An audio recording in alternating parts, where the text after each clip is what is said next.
नमस्कार, बहुत स्वागत आप सभी का। आप देख रहे हैं हकीकत क्या है। मैं हूं सौरभ शर्मा। तारीख याद रखिए, 10, 11 और 12 दिन सोमवार, मंगलवार, बुधवार। कांग्रेस पार्टी ने अपने सारे सांसदों को कहा है पार्लियामेंट में जरूर रहना है। अब एक बात आप सोच रहे होंगे कि कांग्रेस तो संसद चलने नहीं दे रही, तो फिर 3 दिन के लिए कांग्रेस अपने सांसदों को पार्लियामेंट में मुस्तैदी से रहने का ऑर्डर क्यों दे रही है। दरअसल खबर यह मिली है कि सरकार इन 3 दिनों में कोई बहुत इंपॉर्टेंट बिल पास कराने वाली है और अभी तक इंडिकेशन मिले हैं कि सरकार एफसीआरए बिल लाएगी और सोमवार से बुधवार के बीच इस बिल को पास भी कराएगी और यह बिल अमित शाह ला सकते हैं। इसके बाद अमित शाह की स्पीच भी पार्लियामेंट के अंदर होगी। शुक्रवार का दिन बहुत ही हलचल भरा रहा, घटनाक्रम बहुत तेजी से बदले। ब्रेकफास्ट से पॉलिटिकल मीटिंग शुरू हुई और अब डिनर का वक्त आ गया है। नई दिल्ली में खबर गर्म है कि कुछ बड़ा होने वाला है और राहुल गांधी भी कुछ बड़ा करने का सोच रहे हैं।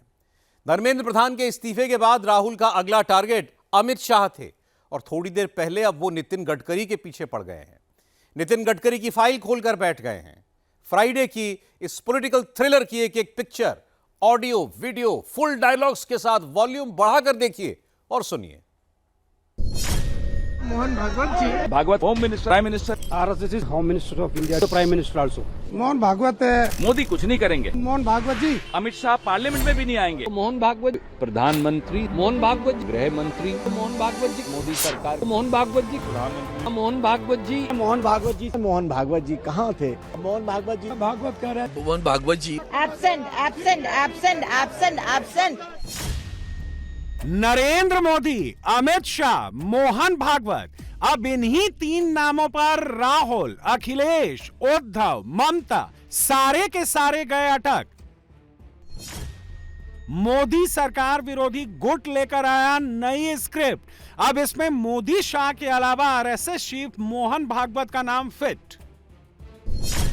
मोहन भागवत जी, मोहन भागवत है। यही मोहन भागवत जी, मोहन भागवत जी, मोहन भागवत जी, मोहन भागवत जी, मोहन भागवत, मोहन भागवत जी, मोहन भागवत, मोहन भागवत, मोहन भागवत जी, मोहन भगत, मोहन भागवत जी, मोहन भागवत जी, मोहन भागवत जी, मोहन भागवत जी, मोहन भागवत जी, मोहन भागवत जी, मोहन भागवत जी, मोहन भागवत जी, मोहन भागवत जी। कांग्रेस की टाइमलाइन पर मोदी, शाह और भागवत। समाजवादी पार्टी की टाइमलाइन पर भी बीजेपी और आरएसएस। जंतर मंतर और चढ़ावा चोरी से आगे की लड़ाई अब जेन जी के बहाने मोहन भागवत पर आई। मोदी के सियासी दुश्मनों का हमला पहुंचा all time high. Rahul sir, आप प्रयागराज आ रहे हो ना? राहुल के दिमाग में हर रोज एक नया पर्चा चल रहा है। शनिवार को राहुल एक और पर्चा लेकर आने वाले हैं। 8 अगस्त शाम 5 बजे राहुल प्रयागराज पहुंचने वाले हैं और इस बार छात्रों के नाम पर ऑफिशियली 2027 वाले यूपी चुनाव का सियासी एजेंडा चलाने वाले हैं। मोदी के सियासी दुश्मनों का पिछले 19 दिन का पैटर्न नोट कीजिए। पैटर्न नंबर 1, जंतर मंतर के नाम पर दिल्ली में संसद के भीतर और बाहर नॉन स्टॉप हंगामा, शोर शराबा और अमित शाह इस्तीफा दो का नारा। पैटर्न नंबर 2, राम मंदिर चढ़ावा चोरी के बहाने मोदी, योगी और आरएसएस पर निशाना। और पैटर्न नंबर 3, छात्रों की गूंज के बहाने देश की जेन जी को मोदी सरकार के खिलाफ उकसाना, बहकाना, भड़काना और चुनाव में उसका फायदा उठाना। अब इसमें एक और चैप्टर जुड़ा है, वो चैप्टर है आरएसएस वाला। जब से आरएसएस प्रमुख मोहन भागवत ने जेन जी के साथ डायरेक्ट इंटरेक्शन की है, तब से मोदी विरोधी खेमा मानो जैसे तिलमिला उठा है। राहुल ने अचानक से इंस्टाग्राम पर सवालों के जवाब दे दिए, प्रयागराज आ रहा हूं वाला मैसेज पोस्ट कर दिया। अखिलेश ने पीडीए शिखर अभियान लॉन्च कर दिया, युवाओं के हाथ में लाल झंडा पकड़ा दिया।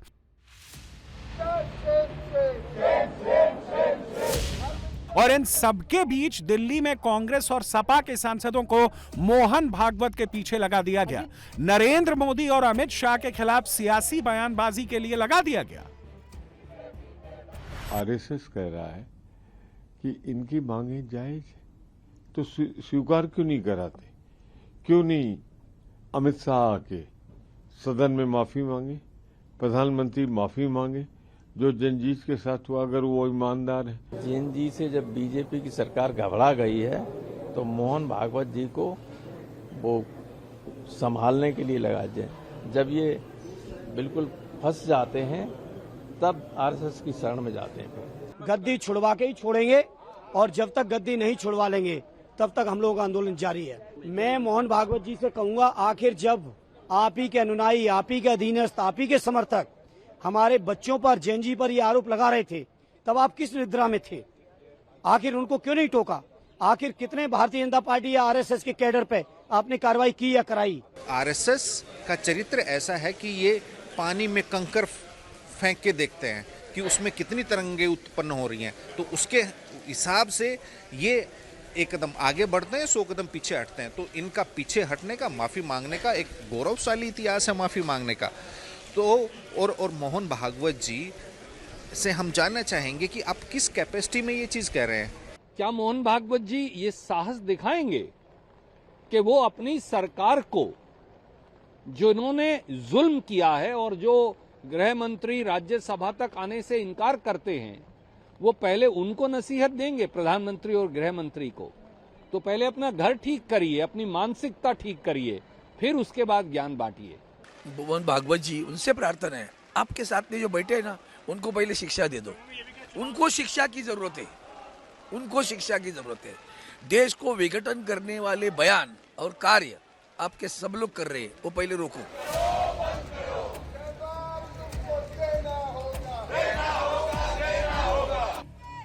आज मोदी और मोदी विरोधियों के बीच का फर्क भी समझिए। मोदी कंस्ट्रक्टिव पॉलिटिक्स में यकीन रखते हैं, विरोधी हर वक्त डिस्ट्रक्शन वाले मोड में ही रहते हैं। 19 दिन से विपक्ष संसद को ठप किए बैठा है, बैनर पोस्टर लेकर ही घूम रहा है। और इन सबके बीच आज नरेंद्र मोदी ने एनडीए में शामिल हुए टीएमसी के रेबेल सांसदों, शिवसेना यूबीटी के रेबेल सांसदों से 1-to-1 मीटिंग की है, ब्रेकफास्ट पर चर्चा की है। मोदी ने इन मुलाकातों में सियासत की बात नहीं की है। मोदी ने एनडीए में शामिल हुए नए सांसदों से डेवलपमेंट की बात की। मोदी ने इन सभी सांसदों को मैसेज दिया है कि चिंता की बात नहीं, मैं आपके साथ हूं। टीएमसी और उद्धव सेना के बागी सांसदों से मोदी ने साफ कहा कि विपक्ष के हंगामे के बावजूद संसदीय बहस में एक्टिव रहें, पार्लियामेंट आते रहें।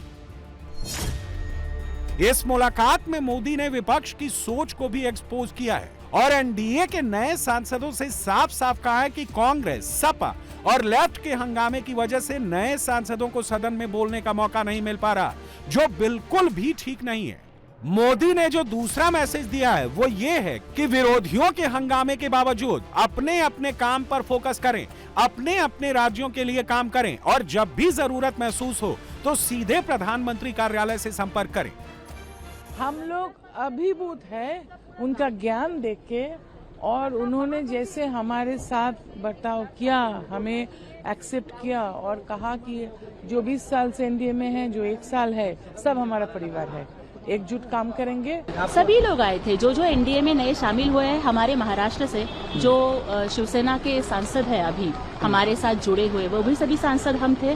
महाराष्ट्र के हमारे सभी सांसदों की उन्होंने बहुत ही अच्छी तरीके से हमसे बातचीत की और उन्होंने हमें कहा कि हम आपके साथ हैं महाराष्ट्र के विकास के लिए। प्रधानमंत्री जी ने एक प्रधानमंत्री जी की तरह नहीं, लेकिन एक कुटुंब प्रमुख की तरह, एक फैमिली मेंबर की तरह हमसे बातचीत की। उन्होंने बहुत अच्छी सलाह हमें दी। सम्माननीय प्रधानमंत्री जी ने हमसे यही बात की कि सदन चलना चाहिए, क्योंकि सदन ये सर्वोच्च व्यासपीठ है जहाँ पे जनता के हित के निर्णयों की चर्चा हो सकती है। लेकिन विपक्ष जिस तरीके से हल्ला गुल्ला शोरगुल मचाकर रोज सदन बंद कर रहा है, उसके बारे में प्रधानमंत्री जी ने चिंता जताई और उन्होंने ये कहा कि इस वजह से जो प्रतिभाशाली नए सांसद आए हैं उन्हें हम सुन नहीं पा रहे हैं, उन पर अन्याय हो रहा है, तो सदन चलना चाहिए और सदन में देश के मुद्दों की चर्चा होनी चाहिए। बहुत अच्छा है कि पहले बार हम एनडीए का सदस्य होने के नाते हम पीएम साहब के साथ मिलने गया एवं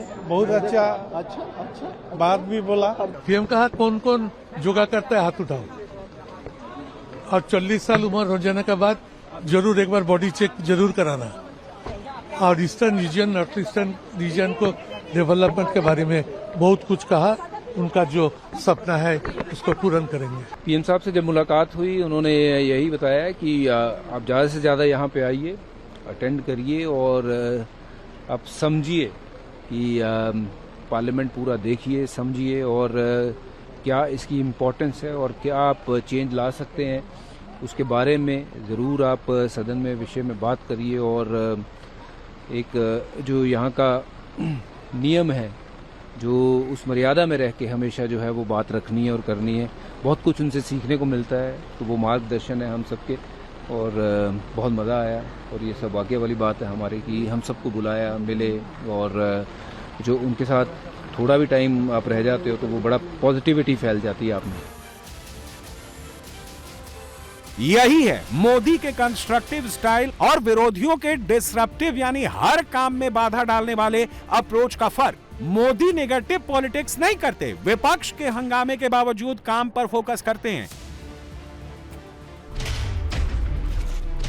तभी तो किसी जमाने में मोदी का विरोध करने वाले भी अब मोदी के साथ ही काम करने में दिलचस्पी दिखाते हैं।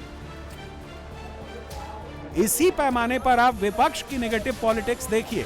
वो 19 दिन से संसद के अंदर और बाहर सिर्फ स्टंटबाजी में ही बिजी हैं। मोदी से नफरत ऐसी कि लोकसभा और राज्यसभा के भीतर देश से जुड़े मुद्दों का रास्ता रोक कर बैठी है। और संसद के बाहर अमित शाह इस्तीफा दो। अमित शाह कहां है? चंदा चोर गद्दी छोड़, बस इन्हीं नारेबाजी पर अटकी है।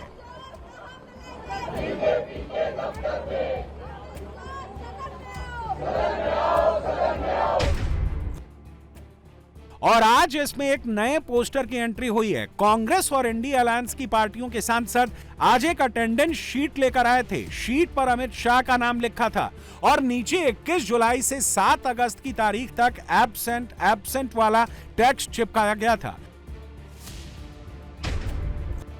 लेकिन जो विरोधी शाह का एब्सेंट वाला पर्चा लेकर घूम रहे हैं, लगता है उन्होंने संसद के भीतर अमित शाह की एंट्री की आज की तस्वीरें नहीं देखी। अमित शाह हर रोज की तरह आज भी संसद पहुंचे, लेकिन कांग्रेस ने अमित शाह का यह वीडियो नहीं घुमाया।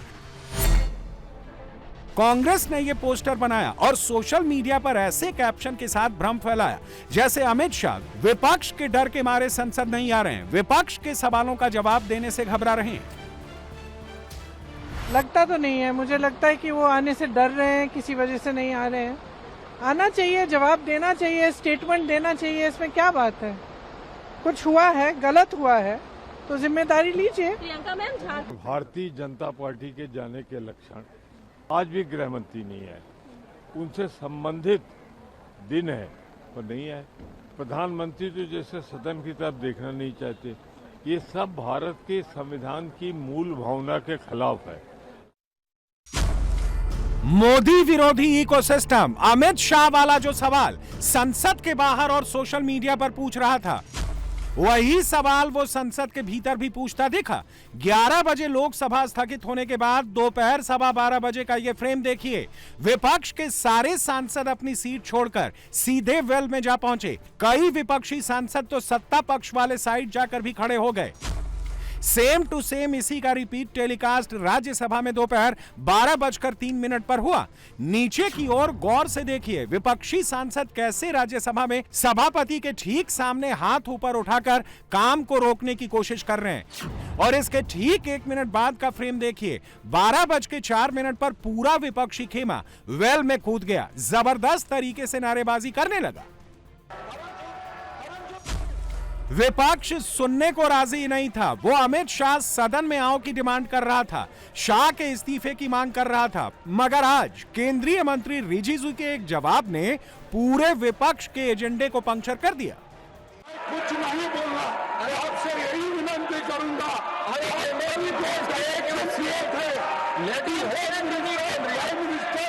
सदन में आए, स्टेटमेंट करे।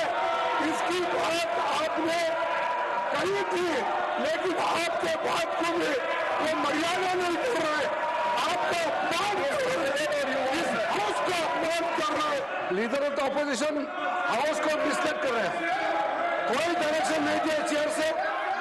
मैं रिकॉर्ड पे कहना चाहता हूं, पार्लियामेंट के समय सुबह से लेकर के देर रात तक होम मिनिस्टर पार्लियामेंट में ही रहते हैं। सदन में जिसका बिजनेस होता है वही मंत्री जवाब देता है। ऑपोजिशन तय नहीं करेगा, कौन सा मंत्री को कब आना है ये अपोजिशन पार्टी तय नहीं करते हैं। ये गलत फहमी यहाँ देश को भ्रमण करने के लिए गलत बातें सदन में नहीं कर सकते हैं। आप लोग नाराबाजी करके तुरंत चले जाते हैं पार्लियामेंट छोड़ के, लेकिन होम मिनिस्टर सुबह से लेकर देर रात तक पार्लियामेंट में ही रहता है, देश का संचालन करता है, और जब होम मिनिस्टर जवाब देगा आप लोग सुन नहीं पाएगा। आप लोग क्या बात करते हैं? आप लोग को हिम्मत नहीं है, सिर्फ नाराबाजी करते हैं। होम मिनिस्टर अमित शाह वो इंसान है जिसका नाम सुन करके सारे आतंकवादी उग्रवादी कांप उठते हैं। जिस दिन यहाँ चर्चा शुरू होगी गृह मंत्री अमित शाह का जब यहाँ जवाब होगा आप लोग सुन नहीं पाएगा। आप लोग क्या होम मिनिस्टर का नाम लेते हो? मोदी सरकार की तरफ से राहुल गांधी को कई बार समझाने की कोशिश की गई। राहुल ने हर बार कहा ठीक है सबसे चर्चा करके बताता हूं, मगर राहुल ने हर बार गोल पोस्ट बदल दिया, शोर शराबे को ही चुना। नतीजा ये हुआ कि लोकसभा और राज्यसभा दोनों को सोमवार तक के लिए स्थगित करना पड़ा। स्थगित की जाती है। अब दिक्कत यह है कि इनके दिमाग में भी जो है वो कहीं ना कहीं जो है वो एक धुन जब सवार हो गई है कि जो है वो बारिश में सब धुल रहा है तो हम जो है वो संसद के सत्र को भी धो डालेंगे, वॉश आउट कर देंगे। अरे भाई इस दिमाग इस सत्र इस सोच से बाहर निकलो, नहीं तो आप संसद का सत्र से वॉश आउट करते रहोगे और सड़क पे जनता आपको वॉश आउट करती रहेगी। ये जो छल छत्रप हैं ये जो है वो छात्रों के हितैषी नहीं है, नौजवानों के हितैषी नहीं है, बल्कि ये सत्ता लुलुफ सुल्तान है। और इनका सत्ता लुलुफ सुरूर और गुरूर जो है वो कभी छात्रों के जो है वो गूंज सुनाई पड़ने लगेगी, कभी अभी इन्होंने कह दिया है कि आस्क मी एनीथिंग, गूगल कहता है कि आस्क मी एनीथिंग, और ये जो है गुल्लू कहते हैं कि आस्क मी एनीथिंग। तो गूगल और गुल्लू के बीच में जो है वो कंपटीशन चल गया है कि आस्क मी एनीथिंग। तो ये जो इछल छत्रप लोग हैं ये समय समय पे नए नए प्रयोग करते रहते हैं और हर प्रयोग जो है वो पिटता रहता है। तो इसलिए इस तरह के पिटे हुए प्रयोग की प्रयोगशाला से बाहर इनको आना चाहिए। लेकिन लगता है राहुल गांधी का मन अभी भरा नहीं है। 19 दिन तक देश की संसद को ठप करने के बाद राहुल अब अपने अगले प्रोजेक्ट की तैयारी में लग गए हैं। एक नया आंदोलन खड़ा करने की फिराक में हैं। इसमें भी 2 चैप्टर हैं। चैप्टर नंबर 1 प्रयागराज, जहां शनिवार को राहुल पहुंचने वाले हैं, और चैप्टर नंबर 2 है E20 फ्यूल, जिसके बहाने राहुल ने एक नए किस्म की आग लगानी शुरू कर दी है। शुक्रवार शाम 6 बजे राहुल ने अपनी टाइमलाइन पर अचानक से अपनी गाड़ी का फ्यूल टैंक खोलने वाला वीडियो अपलोड किया। फ्यूल टैंक के भीतर झांका, इधर उधर देखा और फिर E20 फ्यूल पर यह कहकर एक नया भ्रम फैलाना शुरू कर दिया कि दाल में काला नहीं, पूरी दाल काली है। ये E20 का जो मामला है ये बहुत बड़ा इशू है। नॉर्मली हम कहते हैं कि दाल में कुछ काला है, मगर ये दाल ही काली है। Brothers and sisters, this is a matter of sequencing. In any campaign we have to decide the sequence of affairs. Our problem right now is that there is so much corruption that there's a huge line in what we have to sequence. Don't worry, this issue, we're going to take it up in a massive way, because this is destroying people's cars, destroying people's scooters, destroying people's lives, and literally is stealing directly from them. Rahul का यह video आने भर की देर थी कि कांग्रेस के ecosystem ने उसे सोशल मीडिया पर ट्रेंड कराना शुरू कर दिया। इसी से पता चलता है कि यह वीडियो अचानक नहीं बना, प्लान पहले से रेडी था। कांग्रेस के YouTube अकाउंट पर अपलोड हुए राहुल के वीडियो का कैप्शन पढ़ लीजिए, सब क्लियर हो जाएगा। धर्मेंद्र प्रधान, अमित शाह, नरेंद्र मोदी के बाद अब राहुल और उनकी पार्टी नितिन गडकरी के पीछे पड़ने वाली है। 53 सेकंड के वीडियो में राहुल की सबसे इंपॉर्टेंट लाइन यह है कि कांग्रेस पार्टी आने वाले दिनों में E20 को बहुत बड़ा मुद्दा बनाएगी। इसका सीधा सीधा मतलब यह है कि जंतर मंतर, चढ़ावा चोरी, अमित शाह, मोहन भागवत और RSS के बाद राहुल गांधी अगले हफ्ते से अपना 5वां चैप्टर शुरू करने वाले हैं। E20 को मुद्दा बनाकर एक बार फिर मोदी सरकार पर संसद के भीतर और बाहर हमला करने वाले हैं। कांग्रेस ने अगले हफ्ते 3 दिनों के लिए अपने सभी सांसदों के लिए व्हिप भी जारी कर दिया है। नोट करने वाली बात यह है कि कांग्रेस ने ना सिर्फ अपनी पार्टी के सांसदों के लिए व्हिप जारी किया है, बल्कि सहयोगी दलों से भी कहा है कि उनको भी व्हिप जारी करना चाहिए। मोदी सरकार ने अपने सभी सांसदों से कहा है कि वो अगले सप्ताह सदन में ही रहें। इसका सीधा सा मतलब यह है कि मॉनसून सत्र के आखिरी के 4 दिनों में कुछ बड़ा होने वाला है। तो क्या मोदी सरकार अगले हफ्ते एफसीआरए और परिसीमन बिल लाने की तैयारी कर रही है? कुछ तो होने वाला है। किरण रिजिजू ने आज इसका हिंट दे दिया है।